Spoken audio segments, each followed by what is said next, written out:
Carnival in Trinidad and Tobago is not just a festival of feathers, music, and masquerade, it is a living story of survival, transformation, and resilience.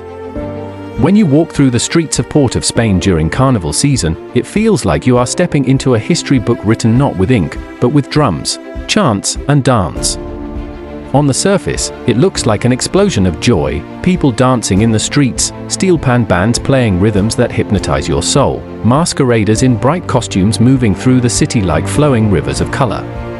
But beneath this spectacle lies a story rooted in pain, in the brutal history of slavery, and in the way African ancestors used creativity, spirit, and resistance to reclaim dignity from the chains of oppression.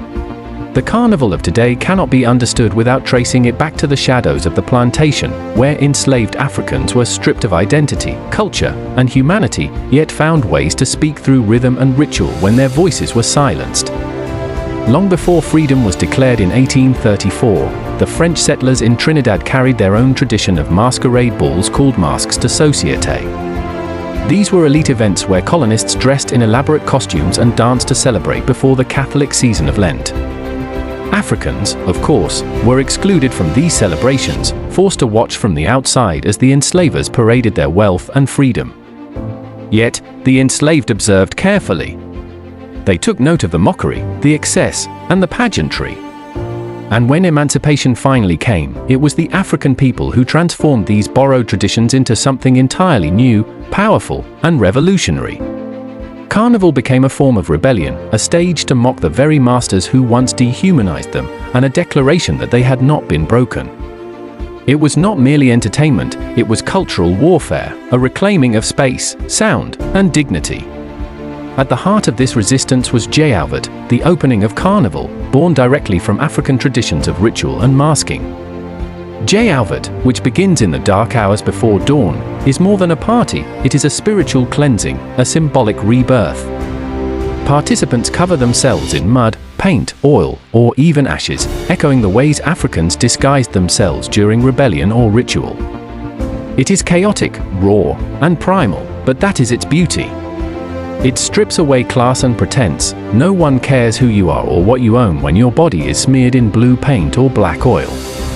Untold embodies the spirit of freedom, the refusal to bow to colonial respectability, and the memory of resistance fighters who struck in the night against the system that enslaved them. The carnival you see today, with its glittering costumes and international fame, was born from this deeper ritual of rebellion and survival. Equally powerful are the characters of Carnival, each one carrying meaning that links back to slavery and colonial times. The Dame Lorraine, for instance, was a satirical figure where formerly enslaved women exaggerated the style of French aristocrats, mocking their powdered wigs, huge dresses, and mannerisms. By parodying the colonizers, they reclaimed power through ridicule. Then there is the Midnight Robber, a character dressed in black with a large hat, speaking in grand, threatening monologues. The robber echoes the African griot, the storyteller, but infused with menace and defiance. A reminder of those who resisted domination through sharp wit and sharp blades. And there are countless others, the Pyro Grenade who mocked intellectuals, the Blue Devils whose screams and fire symbolized chaos and resistance, and the Stick Fighters who transformed martial arts into street performance. Every mask, every character, every chant carried history, memory, and the determination to never forget where the people came from. The music of Carnival is itself a weapon of memory and liberation.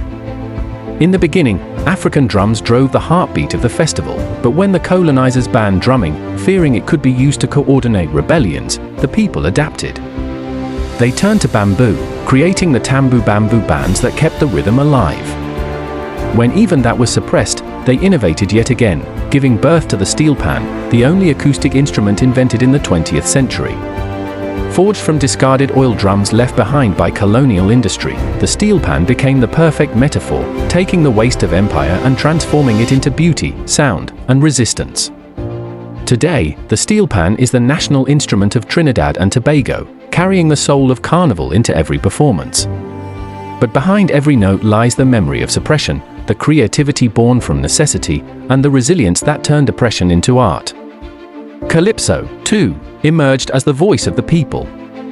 More than music, calypso was a weapon of truth-telling. When enslaved Africans were denied the right to speak freely, they encoded their frustrations, political critiques, and satire into song. Calypso singers became the griots of the Caribbean, chronicling events, mocking leaders, and preserving the spirit of resistance in melody. Over time, calypso evolved into soca, the fast-paced, energetic music that now dominates carnival streets. But even in its evolution, the root is the same. It is the rhythm of survival, the sound of defiance, and the language of joy reclaimed from sorrow. Every chant of jump and wave echoes the deeper chant of freedom, the right to move, to breathe, to exist fully as African descendants in a world that tried to erase them. The symbolism of mud, oil, and paint in Jayavat is not random decoration. It is tied to memory. Enslaved Africans once used disguises to hide from overseers when plotting uprisings. Covering oneself in mud or paint erased the identity imposed by colonial masters. During Jayavat, that act is reborn, not out of fear, but out of celebration. The disguise becomes liberation, the mess becomes art, and the chaos becomes order in its own way. This is why Jayavat remains the soul of Carnival, even as the daytime parade dazzles the world with feathers and sequins. Without Jayavat, Carnival loses its teeth, its grit, its ancestral fire. It is the reminder that Carnival is not just about beauty, but about rebellion, about stripping down to the essence of freedom. Carnival is also a ritual of inversion. For 2 days, the powerless become powerful, the poor become kings and queens, and the street becomes a stage where the ordinary transforms into the extraordinary.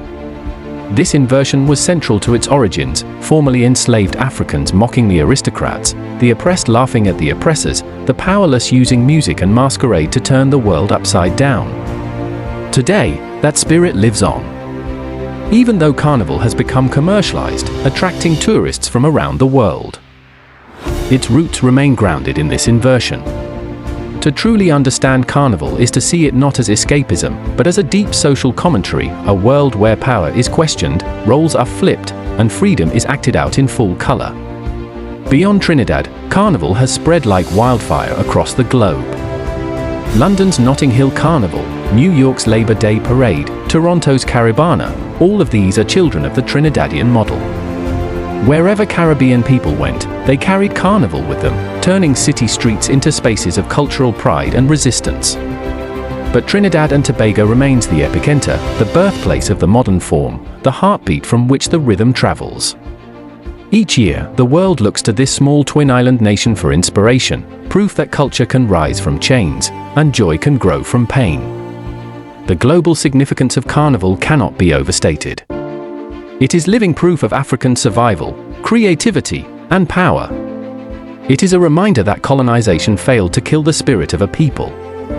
It shows how, through music, masquerade, and ritual, communities can carry memory across centuries, keeping alive the stories of ancestors who refused to bow. For Trinidad and Tobago, Carnival is not just a tourist attraction or a national event, it is identity itself. It is who they are, who they were, and who they continue to be. Every steel pan note, every calypso verse, every step in the road is a whisper from the past, a song of freedom, and a shout into the future. And so, when you look at Trinidad and Tobago's Carnival, do not only see feathers, glitter, and dancing in the streets. Look deeper.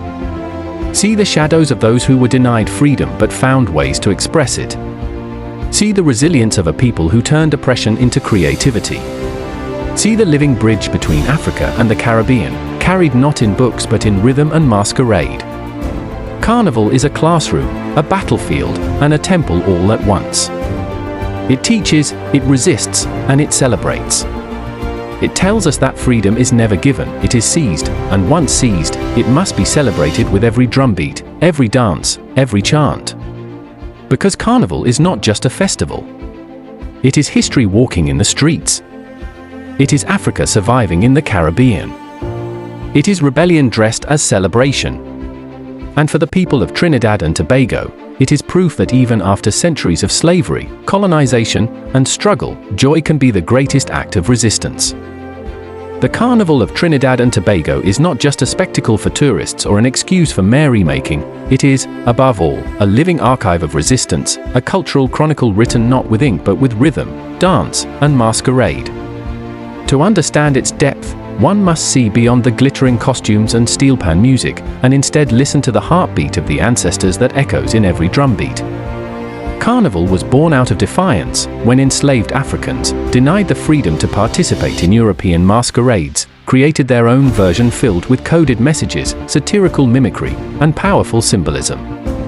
It became their protest stage, their church, their parliament, and their theatre, all at once. They mocked their oppressors through masquerades, they honored their gods through drumming and dance, and they whispered stories of rebellion through every chant.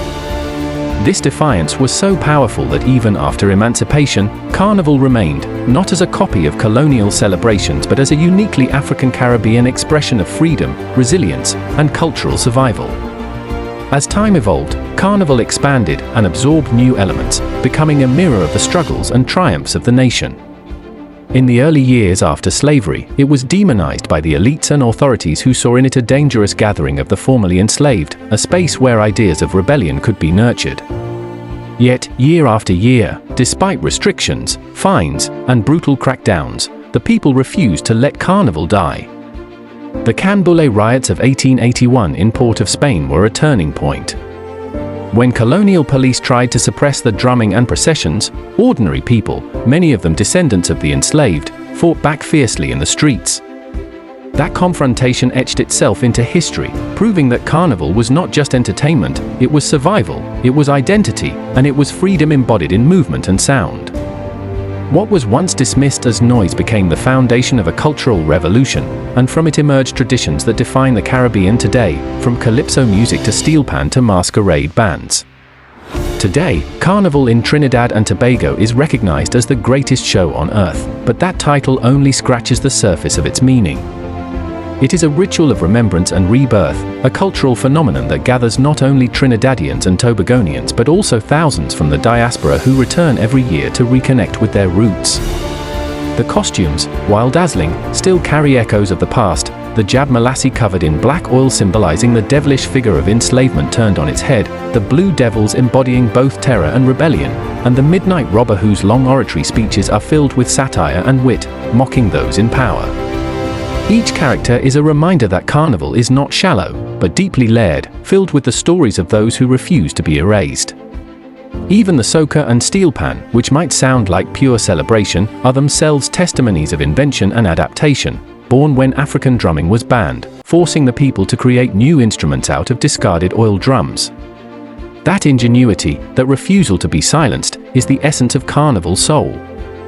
So, when the streets of Port of Spain erupt in color, rhythm, and dance every year, it is not just a party. It is a ritual passed down for centuries, a resistance now transformed into joy, a pain reborn into celebration.